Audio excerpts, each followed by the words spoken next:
बीवी अगर अपने शौहर का हक अदा नहीं कर रही, बीवी बड़ी नमाजी है, रात में तहज्जुद पढ़ रही है, जुमा की नमाज में एकदम पहली सब में जाके औरतों वाले हिस्से में बैठती है, तकरीर में एकदम आगे आगे रहती है, मगर शौहर की खिदमत नहीं करती, शौहर की बात नहीं मानती, उसकी नेकियां खतरे में है, उसकी नेकियां बर्बाद हो जाती।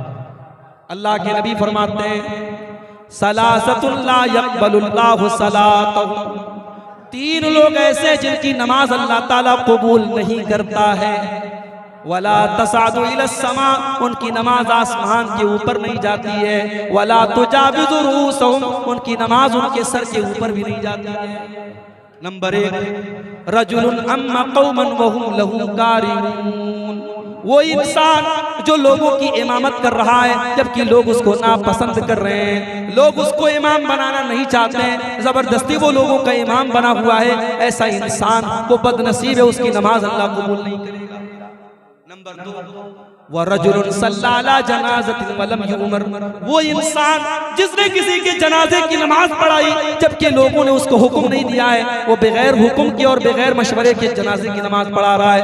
और नंबर तीन, वमरातुन दाअहु ज़ौजुहा दाअहा ज़ौजुहा इला फिराशिही, और वो औरत जिसका शौहर अपनी जरूरत पूरी करने के लिए उसे बुला रहा है और वो बगैर किसी मजबूरी के अपने शौहर की बात नहीं मान रही है, उस औरत की नमाज भी अल्लाह ताला कबूल नहीं करेगा। मियाँ बीवी का रिश्ता सिर्फ एक रिश्ता नहीं, मियाँ बीवी एक दूसरे के लिए अल्लाह ने कहा कुरान में लिबास है। बहुत सारी बुराइयों से शौहर बीवी को बचाता है, बीवी शौहर को बचाती है।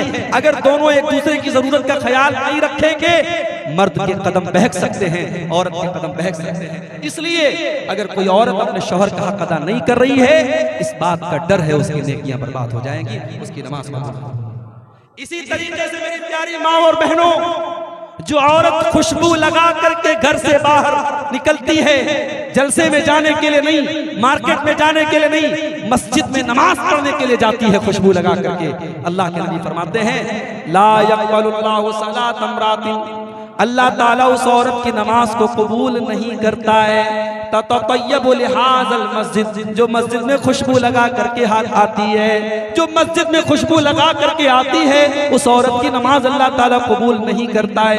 हत्ता तरजिया, जब तक कि वो औरत वापस न चली जाए, वह तग़सिल गुस्लल जनाबा, और वो गुस्ल न कर ले जो जनाबत में किया जाता है, जो नापाकी के आलम में किया जाता है, जब तक वो ऐसा गुस्ल न कर ले और अपने बदन से खुशबू का असर खत्म न कर ले, तब तक उस औरत की नमाज कबूल नहीं होती।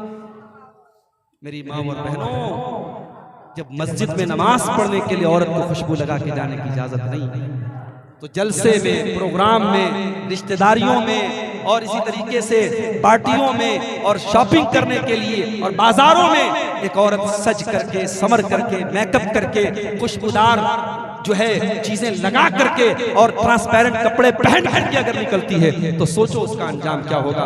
इसीलिए अल्लाह के नबी ने फरमाया कि जो औरत खुशबू लगा करके मर्दों के पास से गुजरती है, वही कज़ा व कज़ा, ऐसी औरत बदचलन है, ऐसी औरत ज़ानिया है। अल्लाह हमारी माँ बहनों की हिफाजत करे। खुशबू लगा करके औरत का निकलना, ये भी औरत की नेकियों को बर्बाद करता है।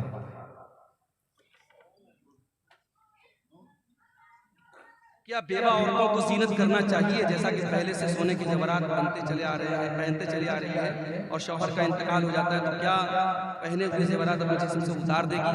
देखिए, अब शेख बैठे हुए हैं, शेख माशाल्लाह आपके हम सब के बुजुर्ग आलिम हैं, शेख की मौजूदगी में, शेख की इजाज़त से मैं ये बात बता रहा हूँ, अगर गलती होगी तो शेख रहनुमाई करेंगे। इस अमल को बेवा औरत जो इद्दत गुजारती है, इस अमल को शरीयत में इहदाद का मतलब होता है ज़ीनत ना करना। तो औरत इस 4 महीना 10 दिन के पीरियड में ज़ीनत नहीं करेगी। अब इसमें जो ज़ीनत वो ऑलरेडी करती है वो भी शामिल है, और जो डेली के रूटीन में शामिल है, खुशबू लगाना और सजना संवरना, काजल लगाना, मेकअप करना, जेवरात पहनना, ये सारी चीजें उसमें शामिल है। तो औरत एकदम सिंपल तरीके से रहेगी। इहदाद के लफ्ज़ का तकाजा यही है। वल्लाहु अअलम। जो वो ज़ेवरात वगैरह सोने के पहनती, चूंकि वो भी ज़ीनत में से है, तो ये इद्दत के दौरान उसको नहीं पहनना चाहिए। वल्लाहु आलम। तो मैं अर्ज ये कर रहा था कि खुशबू लगा करके औरत का निकलना, ये उसकी नमाज के लिए खतरनाक है। और एक और चीज जो हमारी नेकियों को बर्बाद करती है, और वो क्या है? कर्ज कर्ज कर्ज, किसी से कर्ज लेना, किसी से लोन लेना। भाई कर्ज तो हमारी जरूरत है ना, कर्ज तो हम लेते हैं दुनिया में, मगर अल्लाह के नबी कर्ज से पनाह मांगते। अल्लाह के रसूल नमाज में दुआ करते थे, अल्लाहुम्मा इन्नी अऊज़ु बिका मिनल मअसमी वल मग़रम, ऐ अल्लाह मैं तेरी पनाह चाहता हूँ गुनाहों से और कर्ज से। जब इंसान कर्ज लेता है तो झूठ झूठ, वादा खिलाफी, ज़बान का पक्का नहीं। कर्ज इंसान बहुत मजबूरी में लेता है, ले सकता है, हराम नहीं है, मगर जिंदगी में अगर कर्ज लिया है तो उसको चुका के जाए। अल्लाह के नबी फरमाते हैं युग़फ़रु लिश्शहीदी, जो अल्लाह के रास्ते में शहीद हो जाए उसके सारे गुनाह माफ हो जाएंगे, इल्लत दैन, मगर कर्ज माफ नहीं होगा। अल्लाह के राह में शहीद हो गया, जान चली गई उसकी, सारे गुनाह माफ हो गए, मगर कर्जा माफ नहीं होगा, कर्जा देना पड़ेगा उसके बाद। यहाँ बाप का इंतकाल होता है तो बेटे बैठ करके बंटवारा करते हैं, अब्बा की जमीन और खेत और माँ के जेवरात किसको किसको मिलेंगे। भाई साहब, किसी के मरने के बाद शरीयत कहती है पहला काम क्या करना है, उसके कफन दफन का इंतजाम उसके तरके में से। पता नहीं आपके यहाँ क्या रिवाज, हमारे बनारस में ये रिवाज है कि इंतकाल होने के बाद जो दामाद होता है या बहनोई होता है वो आकर के पैसा देता है, कफन कफन कफन कफन, कहीं 500 देता है, कहीं 1000 देता है। अब वो एक तरीके से रिवाज बन गया। अब ये रिवाज मुझे नहीं समझ में आता किसकी क्या जरूरत है। भाई अगर मैयत के वारिसीन में से, जाहिर है कि मैयत का जो बहनोई है या उसका समधी है वो तो वारिस भी नहीं है, जो मैयत का वारिस है, बेटा है, बाप अगर जिंदा है तो बाप है, माँ जिंदा है तो माँ है, जो वारिस हो रहे हैं, अगर वो अपनी खुशी से मैयत के जनाजे में ताउन करने अलग बात है, वरना पहला हक क्या है कि मैयत के तरके में से हम कफन दफन करें। दूसरा काम कफन दफन करने के बाद मैयत के कर्जे की अदायगी। कर्जा यहाँ सबसे लास्ट में अदा होता है, पहले बंटवारा होता है, उसके बाद अल्लाह के ऊपर कर्जा कितना, पहले पता करो कर्जा कितना था, पहले कर्जे को अदा किया जाएगा। उसके बाद नंबर 3, मैयत ने अगर वसीयत की है, मदरसे में इतना दे दिया जाए, कॉम्प्लेक्स में इतना दे दिया जाए, मस्जिद में इतना दे दिया जाए, तो 1/3 1/3 से ज्यादा हम वसीयत में नहीं देंगे। अगर अब्बा ने ज्यादा वसीयत की है तब भी हम 1/3 तक देंगे, उससे ज्यादा नहीं देंगे। मान लो अगर मैयत 3 लाख रुपया छोड़ के गया है तो 1 लाख रुपया उस वसीयत की जगह पे खर्च किया जा सकता है। अब उसके बाद जो अमाउंट बाकी बचा, जो जायदाद बाकी बची, उसमें मैयत को हम उसके तरके में कर सकते हैं। ये है शरीयत का तरीका। आज क्या होता है, लोग कर्जा लेते हैं और उस कर्जे को लिखते नहीं। आपको एक नुक्ते की बात बताऊं, कुरान की सबसे लंबी आयत आयत दैन है, सबसे लंबी आयत, और उस आयत दैन का खुलासा ये है कि जब भी कर्जा का लेन देन करो तो नोट कर लो, लिख लो। अगर औलाद को बताया नहीं है तब भी औलाद बाप की डायरी देख के समझ जाए कि मेरे बाप ने कितना कर्जा लिया। तो कर्जा अगर 100 रुपया भी लिया है मेरे भाई तो उसको लिख लो। और कर्जे की अदायगी के बगैर आप अल्लाह के चले गए तो जब तक कर्जा अदा नहीं होगा मग़फ़िरत नहीं होगी। अल्लाह के रसूल फरमा रहे हैं युग़फ़रु लिश्शहीद कुल्लु ज़ंबिन, शहीद के तमाम गुनाह माफ हो जाएंगे इल्लत दैन, मगर कर्जा माफ नहीं होगा। और दूसरी हदीस में है कि अल मय्यतु मुअल्लक़ुन बिद्दैन, मुर्दा कर्जे की वजह से मुअल्लक़ रहता है, उसकी मग़फ़िरत रुकी रहती है जब तक उस कर्जे को अदा। तो ठीक है, अल्लाह ताला हम सबको कर्जे की अदायगी को जिंदगी में करने का। मस्जिद का चंदा मस्जिद के अलावा कब्रिस्तान वगैरह में खर्च कर सकते हैं या नहीं, क्योंकि मस्जिद, ईदगाह और कब्रिस्तान की एक ही कमेटी है। देखिए, अगर चंदा देने वाले ने वाज़े तौर पर कहा है कि मेरा चंदा मस्जिद में दिया गया, तो अब उसकी हैसियत एक तरीके से वक्फ की होगी। वो चंदा उसने मस्जिद के लिए वक्फ कर दिया, अब उसको आप दूसरी जगह ट्रांसफर नहीं कर सकते। जो शरीयत का मसला यही है कि अगर मस्जिद के लिए उसने दिया है तो मस्जिद ही में खर्च करे। कमेटी एक तो अलग बात है, कमेटी एक होने से वो फंड एक नहीं हो जाएगा। इसलिए कहीं कहीं जो रसीद होती है, रसीद पर वजाहत होती है कि किस मद में दिया जाए। अगर कब्रिस्तान, मस्जिद और मदरसा तीनों की एक कमेटी है तब भी रसीद पर इस बात की वजाहत होनी चाहिए कि ये चंदा कहाँ दिया जा रहा है। मस्जिद के लिए तो मस्जिद में ही देना चाहिए। तो 2 चीजें और बयान करके बात खत्म कर रहा हूँ। हमारी नेकियों को औरत अपने शौहर से मिलने जाना चाहती है, अच्छा खुला खुला लेना चाहती है, औरत अपने शौहर से खुला लेना चाहती है, उस औरत को क्या करना होगा, कुरान और हदीस से बयान कीजिए। देखिए, चूंकि हमारे यहाँ इस्लामी हुकूमत भी नहीं है और कोई दारुल क़ज़ा भी नहीं है। अगर किसी इलाके में दारुल क़ज़ा का सिस्टम है जहाँ बाकायदा उलमा की एक कमेटी है और वो खुला और तलाक के मसले को हैंडल करते हैं कुरान और सुन्नत की रोशनी में, तो अच्छी बात है। अगर दारुल क़ज़ा वगैरह का सिस्टम नहीं है, जैसा कि आम तौर से नहीं है, तो इलाके के जो जिम्मेदार उलमा हैं और जो साहिबान अम्र हैं, जो नेक और दीनदार लोग और समाज के सरबराह लोग हैं, उनको बिठाया जाए और औरत एक एप्लीकेशन लिखे, दरखास्त लिखे कि मैं अपने शौहर से खुला लेना चाहती हूँ। और शौहर की रजामंदी भी ज़रूरी है। शौहर को बाकायदा कमेटी के लोग बुलाएंगे और उनके सामने औरत का ये प्रस्ताव रखेंगे कि तुम्हारी बीवी तुम्हारे साथ नहीं रहना चाहती, खुला लेना चाहती है। उसके बाद अगर शौहर कहता है कि ठीक है, अगर मेरी औरत खुला लेना चाहती है तो ठीक है, वो ले ले खुला, मैं नहीं रखूंगा उसको, तो अब उसके बाद एक तहरीर तैयार हो जाएगी कि हम तमाम उलमा और तमाम मुआशरे के जिम्मेदार लोगों की मौजूदगी में फलाना बिनते फला का खुला कराया जा रहा है। और उस खुला के बाद एक हैज की इद्दत गुजारेगी, और एक बार उसको पीरियड आएगा, फिर जब वो पाक हो जाएगी उसके बाद वो कहीं और निकाह कर सकती है। यही खुला का मसला है। तो नेकियों को बर्बाद करने वाली दो चीजें और बयान करने वाली। शराबी आदमी जो शराब पीता है उसकी नेकियां भी खतरे में। शराब पीने का जो गुनाह है वो तो है, शराबी की नमाज कबूल नहीं होती। अल्लाह के नबी फरमाते हैं, तिरमिज़ी की रिवायत है, मन शरीबल खम्रा ला तुक़बलु लहू सलातु 40 सबाहन। जो इंसान शराब पीता है उसकी 40 दिन तक की नमाजें कबूल नहीं होती हैं। अगर वो तौबा कर ले तो अल्लाह उसकी तौबा कबूल कर लेगा, अगर तौबा नहीं करेगा तो 40 दिन तक की उसकी नमाज खतरे में रहेगी। एक बार शराब, अब सोचो जो रोज शराब पी रहा है वो कितना बदनसीब है, उसकी कितनी नमाजें खतरे में हैं। वो शराब पीता रहे और नमाज पढ़ता रहे, कोई मतलब नहीं है उसकी नमाज का। इसलिए मेरे भाइयों, अगर कोई भी मुसलमान शराब जैसी गंदी चीज का शिकार है, अल्लाह से सच्ची तौबा कर, अल्लाह से जितनी जल्दी मुमकिन हो तौबा कर ले। शराब वो गंदी चीज है जिसके बारे में अल्लाह के नबी फरमाते हैं, हजरत उस्मान गनी फरमाते हैं, इन्नल खम्र उम्मुल खबाइस, शराब बुराइयों की जड़ है। तो शराब ये इंसान की नेकियों को बर्बाद कर देती है। आखिरी चीज हसद और कीना। अगर इंसान के दिल में हसद है, कीना कपट है, तो कान खोल करके सुन ले, उसकी नमाज, उसका रोजा, उसकी इबादत अल्लाह के कबूल नहीं। सबूत चाहते हैं आप? दो सबूत आपको दे रहा हूं। पहली हदीस मुस्नद अहमद के अंदर मौजूद है। अल्लाह के नबी फरमाते हैं, इय्याकुम वल हसद फइन्नल हसद ताकुलुल हसनाति कमा ताकुलुन नारुल हतब। जिस तरीके से आग लकड़ी को खा जाती है, उसी तरीके से हसद इंसान की नेकियों को खा जाता है। इसलिए ऐ मेरी उम्मत के लोगों, तुम हसद से बचा करो। हसद मत किया। कोई पैसा कमा रहा है अपने मुकद्दर से, कोई नाम कमा रहा है अपने मुकद्दर से कमा रहा है, किसी को शोहरत मिल रही है अपनी मेहनत से मिल रही है। तुम मेहनत करो, तुम स्ट्रगल करो, तुम एफर्ट करो, तुम कोशिश करो।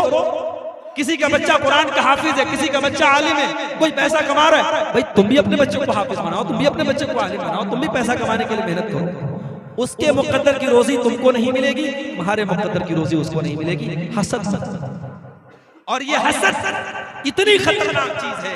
अल्लाह के प्यारे नबी फरमाते हैं, हर सोमवार के दिन और हर जुमेरात के दिन अल्लाह रब्बुल आलमीन मोमिन को बख्श देता है। जन्नत के दरवाजे खोल दिए जाते और मोमिन को बख्श दिया जाता है। इसीलिए अल्लाह के प्यारे नबी हर सोमवार को और जुमेरात को रोजा रखा करते। अभी परसों में पाकुड़ गया, कल जुमा था, कल मैं पाकुड़ गया था। तो पाकुड़ में हमारी जमात के बड़े मुस्तरद आलिम हैं मौलाना फैजी साहब, मोइनुल फैजी साहब, वो बताने लगे कि सऊदी अरब में जो उलमा है, सोमवार के दिन आम तौर से आपको जो उलमा है वो रोजे की हालत आम है।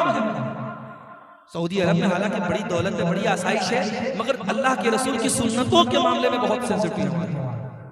हर जुमेरात को और हर सोमवार को जो अल्लाह के रसूल रोजा रखते थे, आज सऊदी अरब के जितने उलमा आपको मिलेंगे 95% उलमा वो आपको मिलेंगे कि इस रोजे का एहतमाम करते हैं। हमारे यहाँ ये नहीं होता है, हमारे यहाँ इस मामले में बड़ी लापरवाही है। तो सोमवार और जुमेरात के दिन अल्लाह के नबी फरमाते हैं जन्नत के दरवाजे खोल दिए जाते हैं और अल्लाह अपने हर उस बंदे की मग़फ़िरत कर देता है ला युश्रिकु बिल्लाह, जो अल्लाह के साथ शिर्क न करे। अगर तौहीद पर है बंदा, अल्लाह मग़फ़िरत कर देता है सोमवार के दिन और जुमेरात के दिन। लेकिन दो लोगों को अल्लाह छोड़ देता है, दो लोगों की बख्शिश नहीं होती। कौन दो लोग? जिनके दिल में एक दूसरे के लिए कीना हो, जिनके दिल में एक दूसरे के लिए दुश्मनी हो, हसद हो, जलन हो। अल्लाह फरिश्तों से कहता अंदिरू हाज़ैन हत्ता यस्तलिहा, अंदिरू हाज़ैन हत्ता यस्तलिहा। ऐ फरिश्तों, नजर रखो इन दोनों को। अगर ये दोनों सुलह कर लेते हैं, कीना कपट दूर कर लेते हैं, तो इनकी भी मग़फ़िरत हो जाएगी, इनकी भी बख्शिश हो जाएगी। और अगर ये आपस का कीना कपट दूर नहीं करते हैं तो इनको पेंडिंग में रखो, इनकी मग़फ़िरत नहीं। इतनी खतरनाक चीजें कीना और कपट। मेरे भाइयों, दुनिया है, किसी से कोई मसला हो सकता है, किसी से कोई दुश्मनी की बात हो सकती है, इंसानी फितरत है, मगर दिल में हसद और कीना मत रखो, दिल को साफ रखो। इब्राहीम अलैहिस्सलाम अल्लाह की बारगाह में दुआ करते हैं कि ऐ अल्लाह, मुझे क़यामत के दिन तू ज़लील मत कर, वला तुख़ज़िनी यौम युबअसून, ऐ अल्लाह तू क़यामत के दिन मुझे रुसवा न करना। यौम ला यनफ़उ मालुन वला बनून, क़यामत के दिन ना माल काम आएगा ना औलाद काम आएगी, इल्ला मन अतल्लाह बिक़ल्बिन सलीम। क़यामत के दिन वही इंसान कामयाब होगा जो साफ सुथरा दिल लेकर के आएगा। अल्लाह ताला हमें भी अपना दिल साफ रखे। कपड़ा साफ है, जिस्म साफ है, मगर आज दिलों में गंदगी भरी है। ऊपर से इंसान हंस हंस के मिल रहा है, मुसाफा कर रहा है, दुआएं दे रहा है, और अंदर हसद और जलन छुपा हुआ है। आज इस दौर में वो किसी शायर ने कहा है ना कि दिल मिले न मिले हाथ मिलाते रहिए, दिल मिले न मिले हाथ मिलाते रहिए। आज दिल नहीं मिल रहा है, हाथ मिल रहा है। दुआ करो अल्लाह हमें एक दूसरे से दिल मिलाने की तौफीक अता फरमाए। ये चंद चीजें मैंने आपके सामने बयान की जो हमारी नेकियों को बर्बाद कर देती है। एक साहब ने सवाल किया है कि दाढ़ी रखना सुन्नत है या फर्ज? देखिए, अल्लाह के प्यारे नबी सल्लल्लाहु अलैहि वसल्लम ने दाढ़ी रखी, आपने आपके चेहरे पर भरपूर दाढ़ी थी, इस एतबार से हम बोलेंगे कि अल्लाह के रसूल की सुन्नत है दाढ़ी। लेकिन अब शरीयत में होता है कि एक चीज होती है फर्ज, एक चीज होती है सुन्नत। फर्ज वो है कि करना ही करना है, नहीं करेंगे तो गुनहगार होंगे, और सुन्नत वो चीज होती है कि करेंगे तो सवाब मिलेगा, नहीं करेंगे तो अल्लाह ताला के अजाब नहीं होगा। तो क्या दाढ़ी का मामला ऐसा है? दाढ़ी का मामला ऐसा है, अगर सिर्फ अल्लाह के रसूल ने रखा होता तो इसका मामला सुन्नत होता कि अल्लाह के नबी की सुन्नत है, मगर आपने रखा भी और हुक्म भी दिया है। आपने क्या फरमाया? वाफुल लहिया, दाढ़ी को माफ कर दो, दाढ़ी को छोड़ दो, दाढ़ी को लंबा करो, दाढ़ी को बढ़ाओ, अरखू वाफू, इस तरीके के अल्फाज हदीसों में आए। तो शरीयत का एक मसला है कि जब अल्लाह के रसूल किसी बात का हुक्म दे दे और कोई ऐसी दलील मौजूद ना हो कि अल्लाह के नबी ने उस चीज में गुंजाइश दी है कि करो तो भी हरज है, ना करो तो भी हरज है, तो वो चीज वाजिब होती है, फर्ज होती है। इसलिए दाढ़ी रखना फर्ज। अब अगर कोई ये कहता है कि बाद सहाबा से ये बात सबूत मिलता है कि बाद सहाबा जो है वो एक मुश्त से ज्यादा काट लेते थे, तो भाई अहले हदीस इस तरीके की बात करें ये मुनासिब नहीं। जब अपने आप को अहले हदीस कहते हैं, और हमारा एक उसूल है कि अगर अल्लाह के रसूल सल्लल्लाहु अलैहि वसल्लम की सुन्नत के मुकाबले में, आपके फरमान के मुकाबले में अगर किसी सहाबी का भी कोई कौल व अमल हमें मिलता है तो हम उसे छोड़ देते हैं। ये हमारा मनहज है, हमारा उसूल है, तो हम ऐसी बात करें। इसलिए दाढ़ी के सिलसिले में सही बात यही है कि दाढ़ी रखना फर्ज है, वाजिब है, और दाढ़ी काटने वाला, दाढ़ी छीलने वाला, दाढ़ी की काट छांट करने वाला गुनहगार है। वल्लाहु आलम। अल्लाह ताला हम सबको नेक अमल की तौफीक अता फरमाए। जो बातें बयान की गई नेकियों को बर्बाद करने वाली, अल्लाह ताला उन सब चीज़ों से हम सबको बचने की तौफीक दे। आमीन। व आखिर दावाना अल्हम्दुलिल्लाहि रब्बिल आलमीन। वस्सलामु अलैकुम।